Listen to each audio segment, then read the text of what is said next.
We are working on the golden principles and coming from very different jurisdictions together with other members of the group. We are trying to figure out what's the core of the FIDIC philosophy and how far the creativeness of the FIDIC users can go, not to alter the essence of the FIDIC. It's always necessary that there are going to be some changes made to particular conditions to comply with local law, isn't it?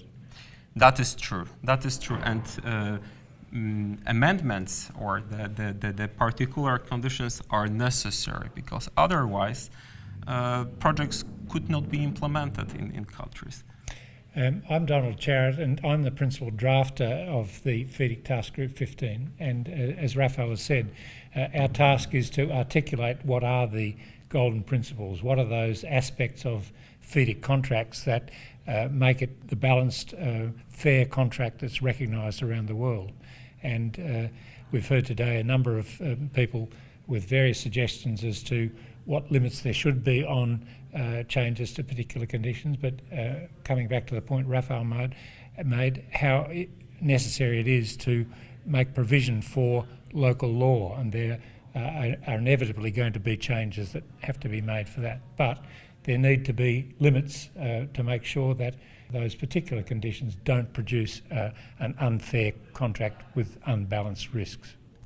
Yeah, I fully agree. I think that vast majority of FIDIC users do a great job in supplementing the FIDIC models with particular conditions, but we see that in practice in different jurisdictions, different countries, that on certain occasions the alterations of FIDIC original balance of the models actually are very damaging for the particular relations, particular projects, and for the FIDIC brand as such.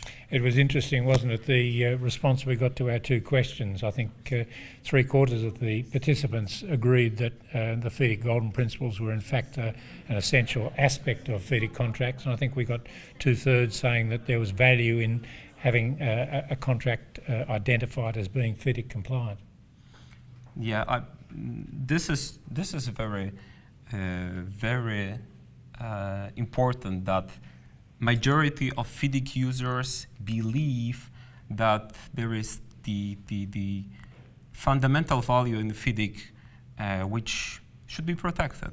So no particular temptations to alter the allocation of risk should cross the borderline of the integrity and internal philosophy of the contracts. And I think today was certainly very useful for us. I think helping us go forward with the remainder of our significant task to comply with our terms of reference and articulate the golden principles and how they're going to be implemented.